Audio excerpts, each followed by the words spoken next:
No, look, we wanted, naturally you'd want more. And maybe, Iman, if you don't mind, given that everyone is here, maybe let me just go through our full stall and then talk a bit about how we view the elections and what we thought, what we felt we needed to do. So let me set out in many ways. The first starting point is that when we started BOSA, we wanted to engage communities. And when I look at the election board all across the country, we've got votes all across provinces. And now the work that we've got to do is to ensure that, firstly, that we begin to enhance and grow that support. The second thing is we have parliamentary representation, and that will be determined in a bit as to how many seats that looks like.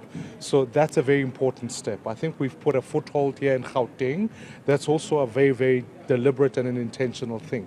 This was an election like no other. So in many ways, one of the difficulties that have taken place in this election is the fact that you've got, if you like, ethnic mobilization that has taken place, in the sense that you've got growth of, if you like, MK, Zulu nationalism, you've got, in some ways, PA, you've got all of that took place, which makes this election a very difficult one. But we feel in a country that is polarizing, that is moving in that direction, we need to restore the space of holding the center. And so in these elections, sure, we could sit back and say, did the center do well? Did it make the right traction? That's a good question, and we've got to build it.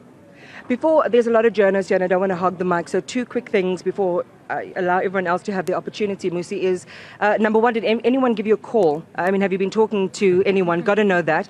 But number two, this ethnic mobilization thing is concerning. When Gwede Mantashe said the other day, you know, he talked about Zulu tribalism, for example, and creating and, you know, kind of amplifying those schisms in South African society. It didn't go down very well with a lot of people. And it sounds like you're kind of reiterating a similar message. So just clarify for us what you mean by ethnic mobilization. What I'm saying is that if you look at variants of the ANC, so MK, ANC, EFF, these are parties of similar. 2/3 of South Africans are just there under voted for those parties. And each of those parties are moving to the extreme left or to the left progressively. The center has been left open. The center of a multiracial society. The center of economic policy that is mixed. That has been left. And so my job now is to build that. That's really what I mean. And I think that's important. It's an important job in a country where I have to ask myself, given that if BOSA wasn't on the ballot, who would I be voting for? And therefore, we have to put BOSA on the ballot for South Africans like myself who want to see a multiracial society, who want to see a mixed economy, who want to see the center being built, who want to see communities being empowered. Has the phone been ringing?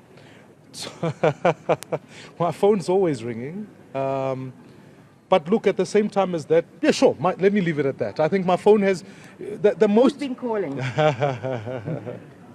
My focus now, Iman, is to really build BOSA. We will look out to see what the coalition formations look like. I am not, as I said to you even at the start, our only demands are straightforward. Let's fix Eskom. Let's make sure that South Africans have a job. We've got to not think in politics. We've got to think for the 60 million South Africans. So my response and call to people is that let's get all the leaders of the parties in parliament. Let's have an adult conversation rather than a political conversation.